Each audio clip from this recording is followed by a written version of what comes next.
YouTube ಚಾನಲ್ಗೆ ಸ್ವಾಗತ. ಎಲ್ಲರಿಗೂ ನಮಸ್ಕಾರಗಳು. ಮಕ್ಕಳ ದಿನಾಚರಣೆಯ ಪ್ರಬಂಧ ಅಥವಾ ಭಾಷಣ. ಈ ಒಂದು ವಿಡಿಯೋ ಇಷ್ಟವಾದಲ್ಲಿ ಪ್ಲೀಸ್ ಲೈಕ್ ಮಾಡಿ, ಸಬ್ಸ್ಕ್ರೈಬ್ ಮಾಡಿ, ಶೇರ್ ಮಾಡಿ, ಆದಷ್ಟು ನಮ್ಮ ಚಾನಲ್ಗೆ ಕಮೆಂಟ್ ಮಾಡಿ ಸಬ್ಸ್ಕ್ರೈಬ್ ಮಾಡ್ಕೊಳ್ಳಿ ಅಂತ ಹೇಳ್ತಾ, ಮೊದಲನೇದಾಗಿ ಪೀಠಿಕೆ. ಪಂಡಿತ್ ಜವಾಹರ್ಲಾಲ್ ನೆಹರು ಅವರು 1889 ನವೆಂಬರ್ 14ರಂದು ಭಾರತದ ಉತ್ತರ ಪ್ರದೇಶದ ಅಲಹಾಬಾದ್ ನಗರದಲ್ಲಿ ಜನಿಸಿದರು. ಪಂಡಿತ್ ಜವಾಹರ್ಲಾಲ್ ನೆಹರು ಭಾರತದ ಮೊದಲ ಪ್ರಧಾನಿ. ಮಕ್ಕಳ ಮೇಲಿನ ಪ್ರೀತಿಯಿಂದಾಗಿ ಅವರನ್ನು ಚಾಚಾ ನೆಹರು ಎಂದು ಕರೆಯಲಾಯಿತು.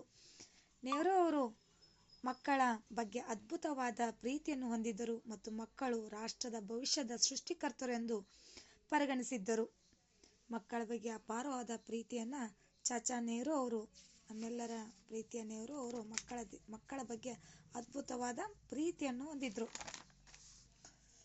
ಕೊನೆಯದಾಗಿ, ಮಕ್ಕಳ ದಿನಾಚರಣೆ ಸಾಮಾನ್ಯ ದಿನವಲ್ಲ. ಇದು ನಮ್ಮ ರಾಷ್ಟ್ರದ ಮುಂಬರುವ ಪೀಳಿಗೆಯ ಹಕ್ಕುಗಳ ಅರಿವು ನೀಡಲು ದಾಖಲಿಸಿದ ಸಾಧಾರಣ ದಿನವಾಗಿದೆ.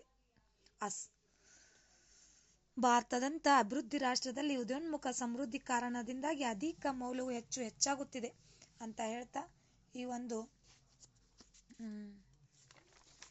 ಮಕ್ಕಳ ದಿನಾಚರಣೆಯ ಪ್ರಬಂಧದ ವಿಡಿಯೋ ಇಷ್ಟವಾದಲ್ಲಿ ಪ್ಲೀಸ್ ನಮ್ಮ ಚಾನಲ್ಗೆ ಲೈಕ್ ಮಾಡಿ, ಆದಷ್ಟು ನಮ್ಮ ಚಾನಲ್ನ ಸಬ್ಸ್ಕ್ರೈಬ್ ಮಾಡಿ. ಥ್ಯಾಂಕ್ ಯು, ಧನ್ಯವಾದಗಳು.